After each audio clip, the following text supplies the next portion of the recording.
पिंपरी चिंचवड शहराला पवना नदीच्या माध्यमातून पाणी पुरवठा केला जात असतो। मात्र हीच नदी सध्या प्रदूषणाच्या प्रचंड विळख्यात सापडलेली आहे।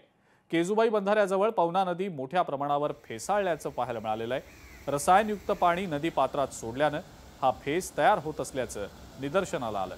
मात्र कारवाई देखील करण्यात आली। कारवाई करून सुद्धा परिस्थिती जैसे थेच दिसतेय। आणि इथल्या या सगळ्या परिस्थितीचा आमचे प्रतिनिधी सुशांत डुंबरे यांनी आढावा घेतलाय, पाहूया। पिंपरी चिंचवड शहराला पाणी पुरवठा करणारी पवना नदी पुन्हा एकदा फेसाळलेली आहे। आपण या ठिकाणी पाहू शकतो, हा केजुबाई बंधारा आहे आणि ह्या ठिकाणी पूर्णपणे फेस हा नदीवरती साचल्याचं पाहायला मिळत आहे।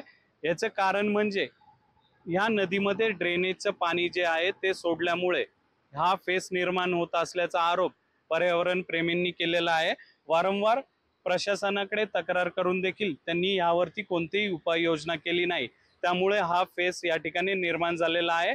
यामुळे इथले जे जलचर प्राणी आहेत त्यांचं देखील आरोग्य धोक्यात आलेले आहे। अनेक मासे देखील या पाण्यामध्ये मेल्याचं देखील पाहायला मिळत आहे आणि ह्याच पाण्यावरती प्रक्रिया करून पिंपरी चिंचवड शहरवासियांना हे पाणी पिण्यासाठी दिलं जातं। परंतु केमिकल युक्त पाण्यामुळे अनेक आजार होण्याची देखील शक्यता आता व्यक्त केली जात आहे। त्यामुळे प्रशासनाने लवकरात लवकर ह्या नदीवरती लक्ष द्यावं आणि याची स्वच्छता करावी अशीच मागणी आता सर्वांची आहे।